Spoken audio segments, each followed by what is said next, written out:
just will go very quick to the abstract class and be sure that something like abstract class or interface class are very important. You have to read. We have 2 or 3 slides. I think only one lecture we talked about abstract and interface in one or 2 slides for interface. So you have to know general information about abstract and interface beside how to implement it. The most important thing about abstract class and interface classes, you cannot create an object from them. In abstract class, we can have inside something called abstract method. And when we have a child of this class, this child has to implement this method, this abstract method. An interface by abstract class as well can have method with implementation inside. So not all the methods inside abstract class must be abstract. You can have both methods. And for interface, you have a set of methods, and you have class that is not inherit this interface class, but implement. So you have a keyword implements. You have to take care about these keywords, implement, extends, and so on. Abstract and so on. So if you just came here, let me go through abstract class very quickly. And just put the word abstract here. So this is a class that we worked last lecture, the train class that we use to inherit and so on. I changed this class from a concrete class to abstract class. The first complaint here comes that you cannot, here I'm creating an object from train. If you change this one to abstract, the compiler will complain that you cannot have an instance from abstract class. You cannot create object of type train which is abstract. This is very important. You can't do that. So this one is not, you can't do it. Okay? And you still have class as usual with variables, with methods as we did before, even if it is abstract. But if you decide, and it's the same, you can override in the child, as we explained in the last video, you can override some or any method here, and you still can call this method. We talked about child object and mixed object.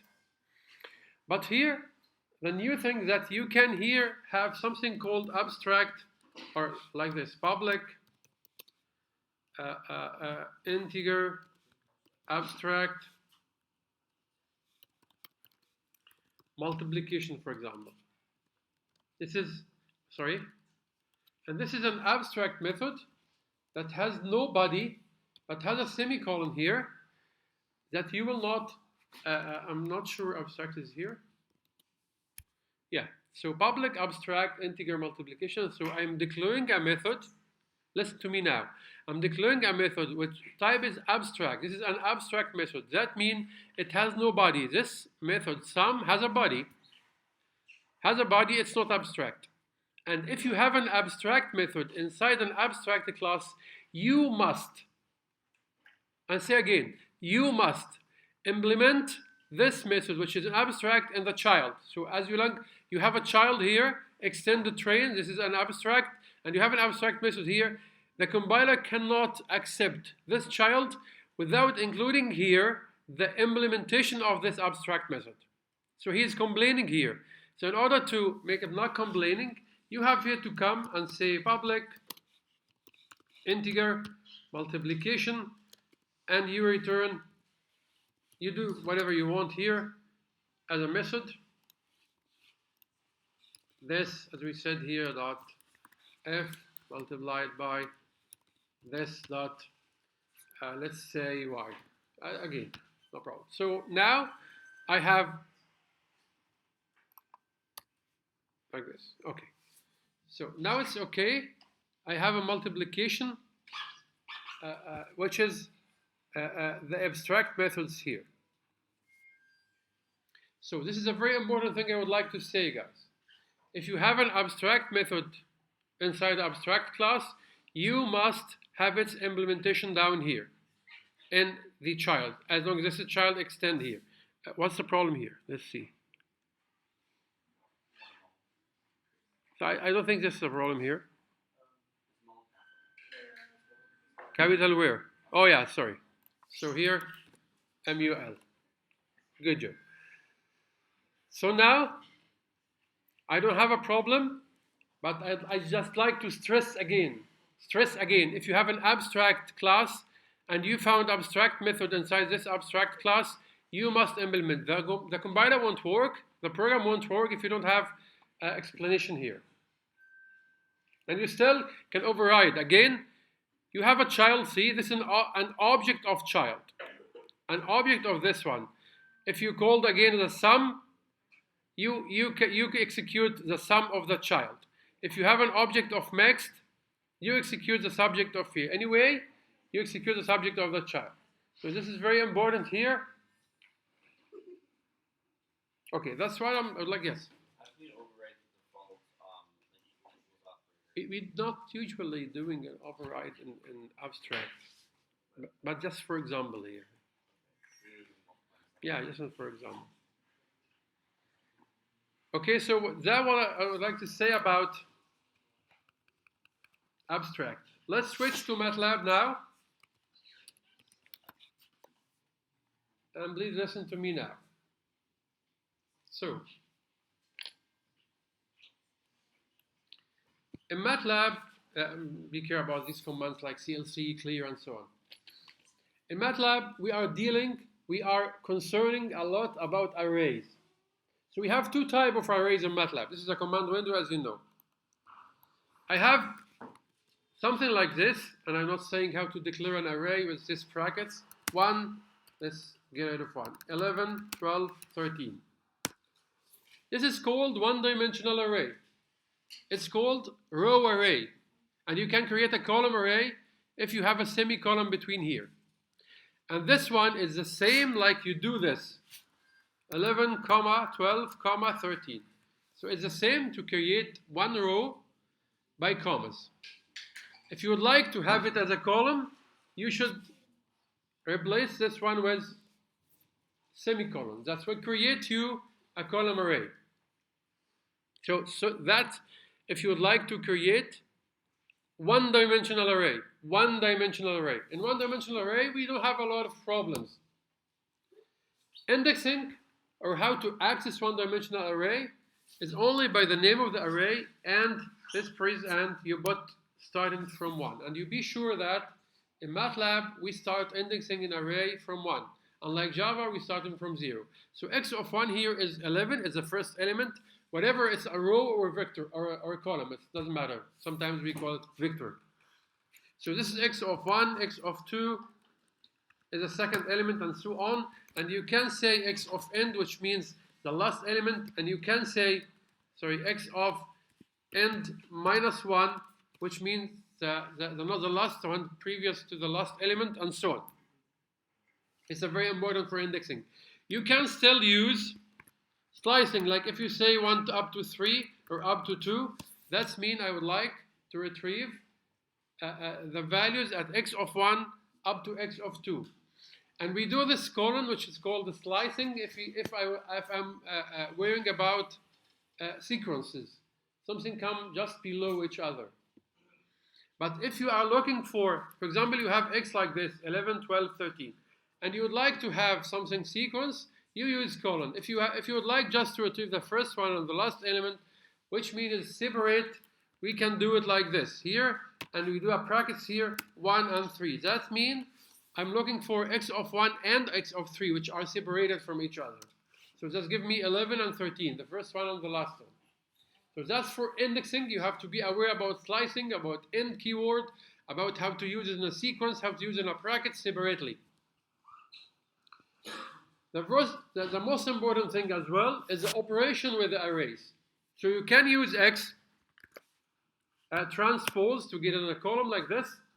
You can do x multiplied by 3, and that means you multiplied every single element in x with 3. That's called multiplying an array with a scalar. If you have a scalar, that means it's only one element. That means this element will be multiplied with every single element. So 3 multiplied by 11 will be 33. 3 multiplied by 12 will be 36. 3 multiplied by 13 will be 39. That's going to be difference. So you can do x multiplied by 3, x divided by 2. So the same, divide every element by 2. So we have a scalar, x squared to 3. So it, sorry, so it doesn't work. The dimension is not going to work for that. So the other thing here, if you would like to multiply two arrays element per element, listen to me, this is very important. That's called element-wise. If I have an array x, let's say again x equal 11, 12, 13, be a row.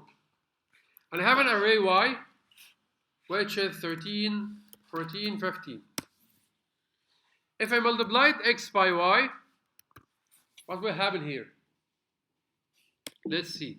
That doesn't gonna work because it follows the matrices multiplication constraints, which number of row equal number of columns and so on.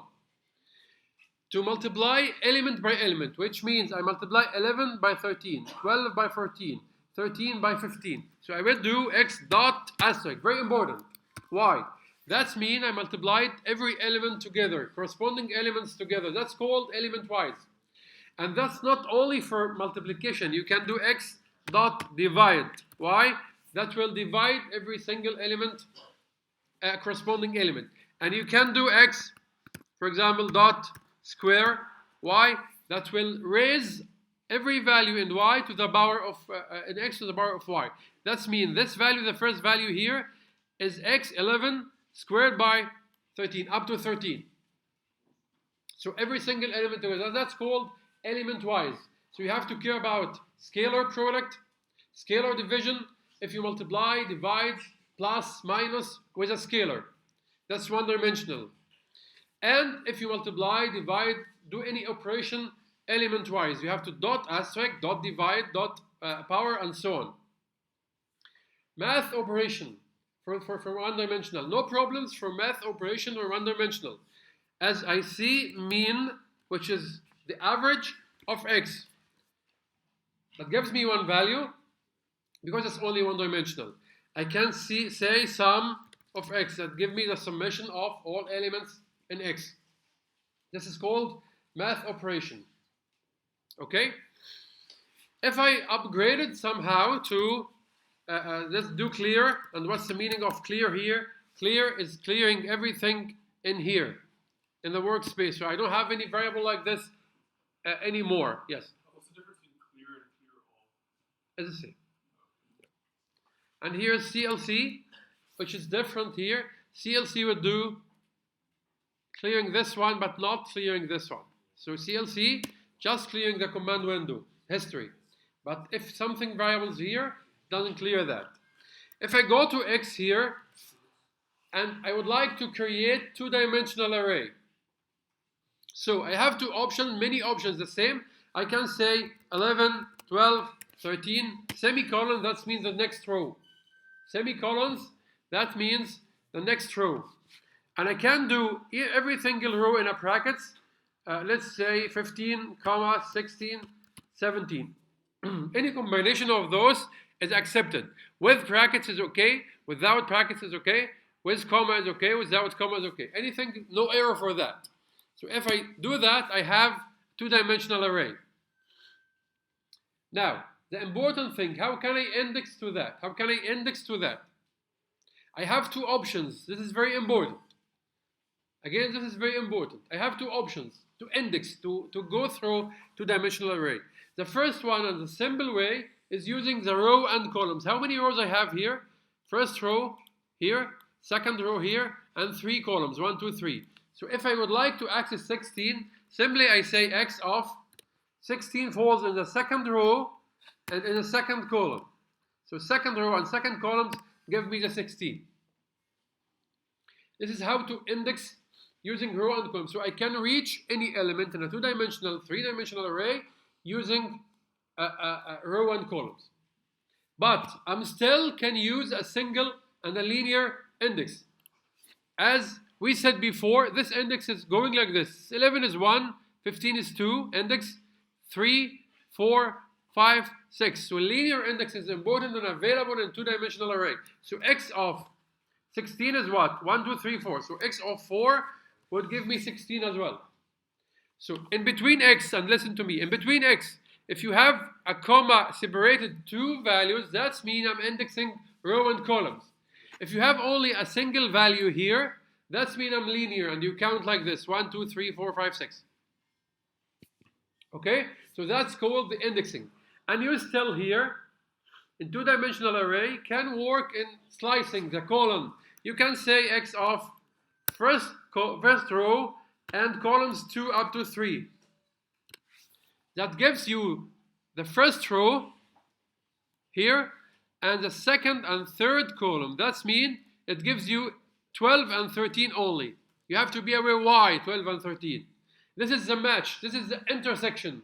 Intersection between what? The first column here is come like this. So give me 11, 12, 13. If you go 2 and 3, it gives you this one and this one. Where is the intersection? 12 and 13. How can I get 16 and 17? So I can say 16 and 17 in the second row and 2 up to 3. That'll give me 16 and 17. So x again. How can I get 11, 15, 13, 17? First column and last column. How can I do that? In order to do that, I don't care about rows, so I put column only. So give me all rows. And you just give me column 1 and 3. That's give me the first and the last column only. Okay? How can I get the whole first row? I can get Cx, whole row, first one, so row number 1. Which column I would like to have? I would like to have the all columns. So I bought the column, so I don't care about columns. So give me the whole row. How can I get the second column? Second column. Second column here, you get comma 2. That means I'm looking for the second column. And which row would you have? Which one? All. So I get the second column. So if you have column alone here, that means all rows. If you have column alone here, that means all columns. And you look for the intersection. And you still have this for separated, and you still have slicing if you are sequencing. This is for indexing. Scalar multiplication. If you set x multiplied by 2, that means again, 2, which is a scalar, a single value, will be multiplied with every single element in the array, in the matrix.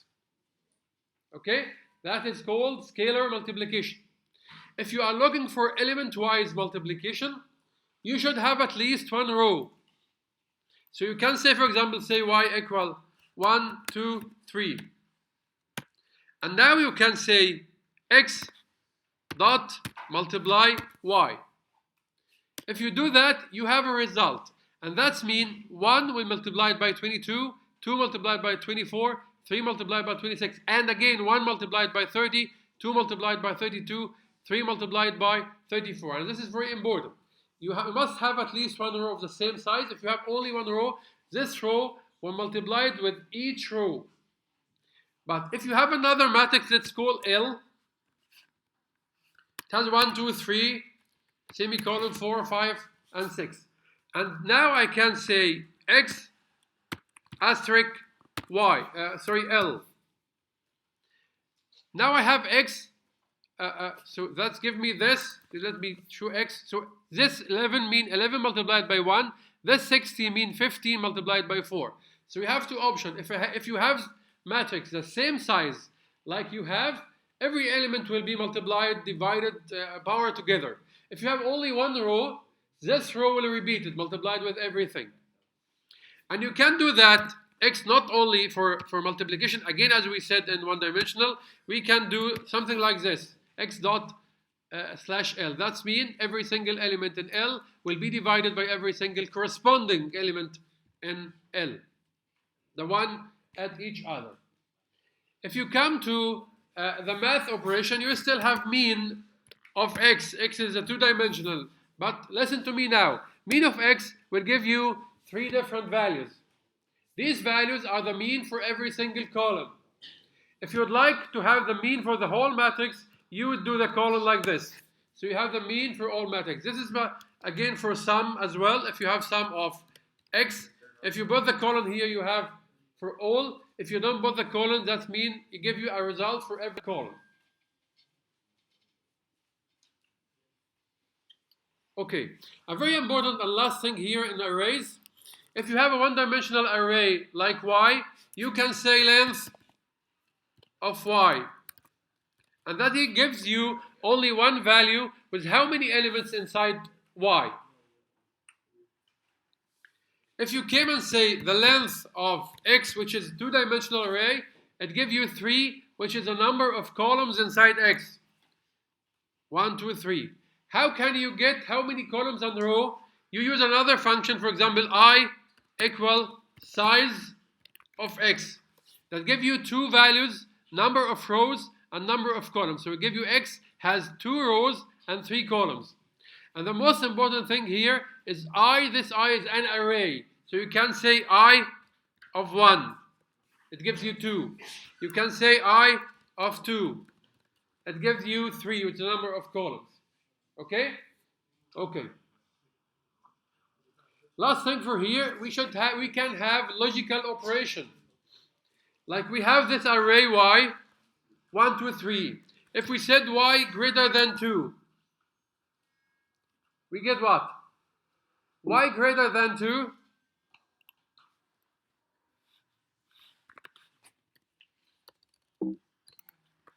Sorry, y greater than 2. It gives me a logical operator. It applies this condition for every single element here. And if it's correct, it gives me 1. If it's not correct, it gives me 0. So logical operator do what? Y greater than 2. Is this one greater than 2? No. So it gives me 0 here. Is this one greater than 2? No. It gives me 0 here. Is this one greater than 2? Yes, it gives me 1. So it applies this logical operator for every single element and return either 0 and 1. 0 if not correct, 1 if it's correct.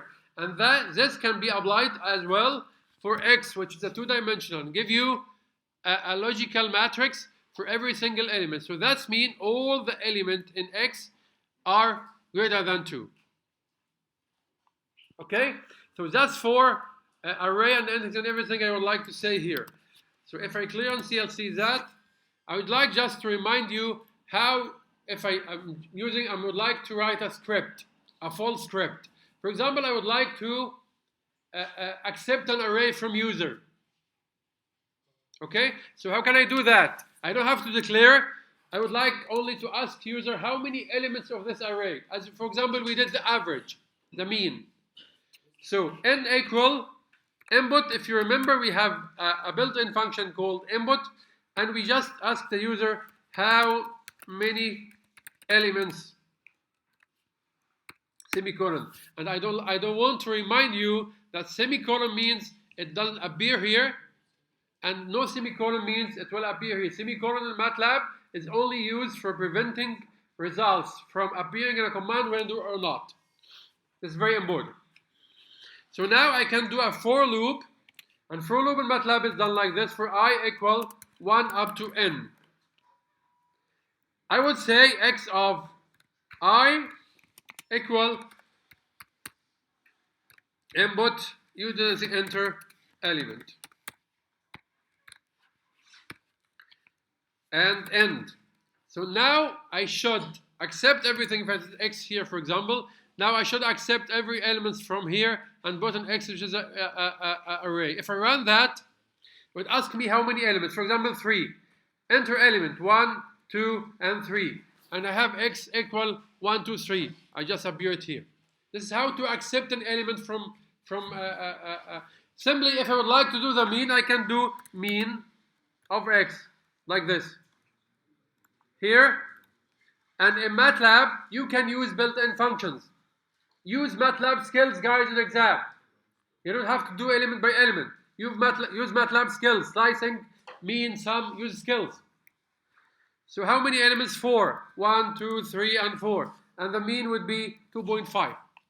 If I ask you in exam to calculate the mean, you can accept the element from user like this. I'm just simply do mean of x. You don't have to sum and average and so on.